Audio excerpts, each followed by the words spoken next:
A discipline we can use here interchangeably with the word major. So it's a particular type of study that has some characteristics that are unique to itself. So if you're studying archaeology, for example, there are specific skills that are very different from if you were studying a language or if you're studying psychology or social work. So each of those disciplines that either offer majors, and this is where things get complex. They sometimes offer majors, sometimes they offer degrees. In the case of psychology and social work, they actually offer a whole degree. But each of those disciplines have some characteristics that make them a little bit different. The complicating factor, I think, in today's world, of course, is that we don't live in disciplines. We live in a world that is, in a sense, multidisciplinary, and no matter if you study anthropology or if you study a language like German or French, you're going to have other skills as well to really prosper and engage with the wider world.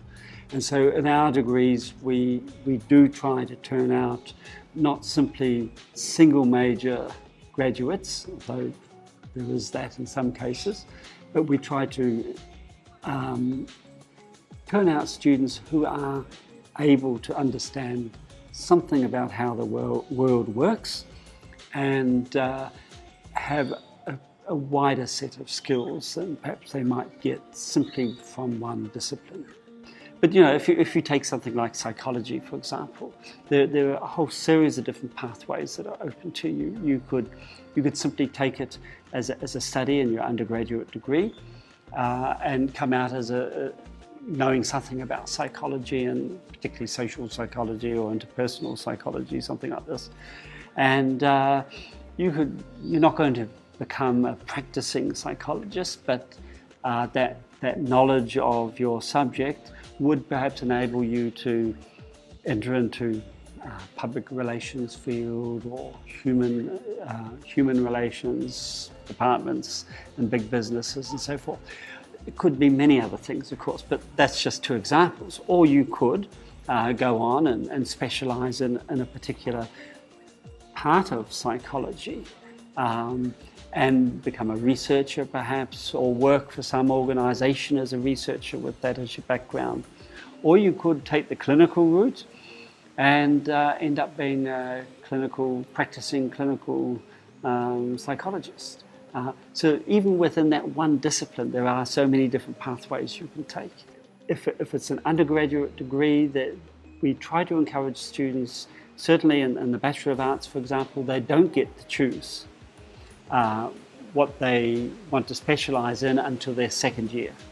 And even then, there's the possibility of making a few changes if after that first semester of second year they want to change their mind again.